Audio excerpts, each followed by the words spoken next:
গাজীপুর এমন একটি জেলা যেখানে আপনার বৈষম্য বিরোধী ছাত্র আন্দোলনের যারা নেতৃত্ব দেয় তারা যদি ওই জেলাতে গিয়ে আপনার আন্দোলন করতে চায় তাহলে কিন্তু তাদের বিপদ হবে। বিপদ কেন হবে আমি আপনাকে বলি যে বাংলাদেশের সবচেয়ে বড় ইন্ডাস্ট্রিয়াল এলাকা হচ্ছে আপনার গাজীপুর, যেটাকে বলা হয় আপনার ব্যবসায়িক কেন্দ্রবিন্দু। এখানে আপনার বিগত 6 মাসে প্রায় কয়েকশো কারখানা, মিল, ফ্যাক্টরি আপনার বন্ধ হয়ে গেছে, গার্মেন্টস। এখানে প্রায় লক্ষ লক্ষ মানুষ ইতিমধ্যে বেকারত্ব, এবং কি এই দেশ যে ইতিমধ্যে রসাতলে গেছে শ্রমিকরা বুঝতে পারে, এবং কি কাদের জন্য এই দেশ রসাতলে গেছে এটিও শ্রমিকরা বুঝতে পেরেছে। এখন জাহাঙ্গীর হচ্ছে একটি আলোচিত বিষয়, বিশেষ করে উনি গাজীপুর মানুষের এতটাই জনপ্রিয়, এবং কি আপনার গাজীপুরের আরও অনেক নেতা রয়েছে আওয়ামী লীগের। বিশেষ করে সবচেয়ে জনপ্রিয় ব্যক্তি আপনি এই মুহূর্তে বলতে পারেন যে জাহাঙ্গীর। উনি ওনার লক্ষ লক্ষ কর্মী রয়েছে যারা কিনা আপনার বুলেটের সামনে, ওনারকে যদি কেউ গুলি করতে চায় তাহলে তারা বুলেটের সামনে দাঁড়িয়ে যাবে। এখন ওই এলাকাতে আপনার গিয়ে কিছু বৈষম্য বিরোধী ছাত্র আন্দোলনের নেতাদের আপনার উস্কানিতে কিছু আবেগময় কিছু লোক গেছে আপনার ওখানে আপনার করতে, ভাঙচুর চালাইতে। তখন গাজীপুরবাসী এগুলো প্রতিহত করলো বলতে তারা তাদেরকে আপনার গণপিটুনি দিছে ডাকাত বলে। কারণ আন্দোলন প্রায় 6 মাস হয়ে গেছে শেষ।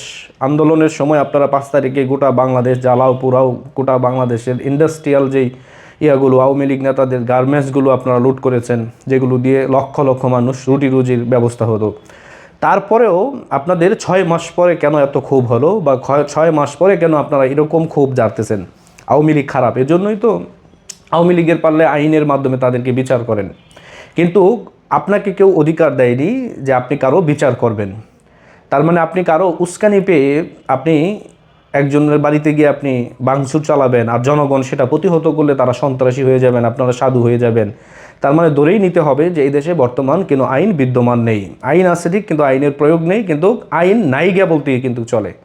এখন এই পরিস্থিতিতে যদি আপনারা গাজীপুর না, বাংলাদেশের যেই কোনো অঞ্চলেই যদি আপনারা এরকম মাতাব্বরি দেখাতে চান, বা আপনারা আপনাদের অহংকার দাম্ভিকতা দেখাতে চান নিরীহ মানুষদের উপরে, তারা কিন্তু আপনাদেরকেও ছাড়বে না।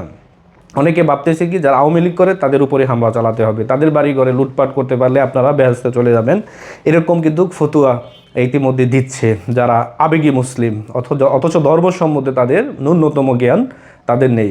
কিন্তু এই সব মানুষের কথা শুনে যদি আপনি আওয়ামী লীগের নেতাকর্মীদের বাড়িঘর ভাঙচুর করেন তাহলে কিন্তু এই জন্য আপনাদেরকেই পস্তাতে হবে, তাদের কিছু হবে না। আজকে তাদের বাড়ি ভাঙলেন, 10 বছর পরে তারা ঠিকই বাড়িঘর করবে, কিন্তু আপনাদেরকে কিন্তু তারা চিহ্নিত করে রাখবে।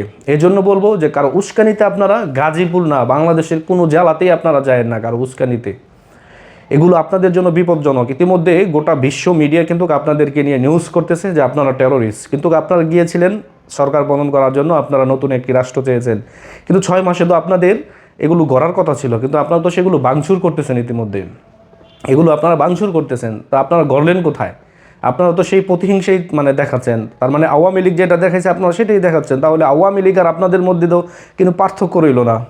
আপনারা যদি দেখাইতেন যে হ্যাঁ আমরা সহানুভূতি দেখাইছি, যেমন আপনার নবীজিকে কত আপনার হেনস্থা করছে মক্কাবাসী, কিন্তু মক্কা বিজয়ের দিন তো নবীজি কাউরুর উপরে কেন জোর জুলুম করে নাই, কেন করে নাই? এগুলো হচ্ছে মানবতা। তাহলে আপনারা সেই মানবতা কোথায় দেখালেন?